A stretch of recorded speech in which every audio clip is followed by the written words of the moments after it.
Chapter 4.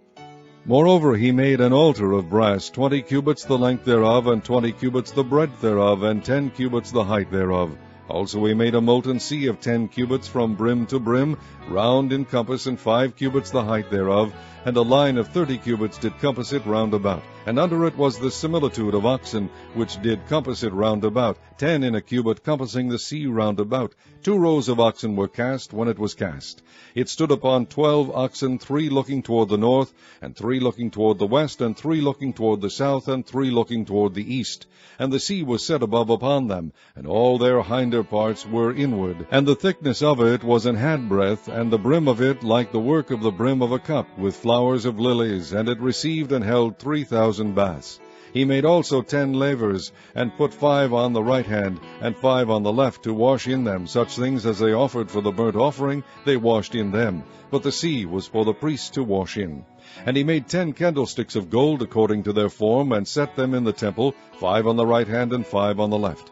He made also 10 tables, and placed them in the temple, 5 on the right side, and 5 on the left. And he made 100 basins of gold. Furthermore he made the court of the priests, and the great court, and doors for the court, and overlaid the doors of them with brass.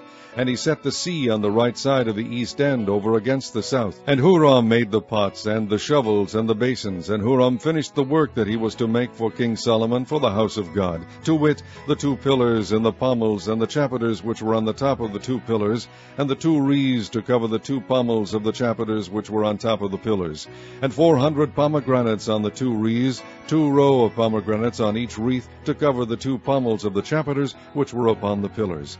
He made also bases, and lavers made he upon the bases, 1 sea, and 12 oxen under it. The pots also, and the shovels, and the flesh hooks, and all their instruments, did Huram his father make to King Solomon for the house of the Lord of bright brass.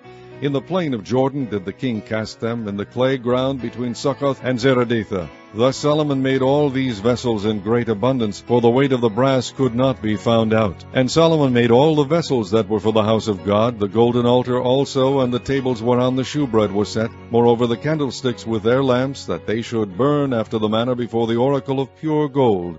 And the flour, and the lamps, and the tongs made he of gold, and that perfect gold, and the snuffers, and the basins, and the spoons, and the censers of pure gold, and the entry of the house, the inner doors thereof, for the most holy place, and the doors of the house of the temple were of gold.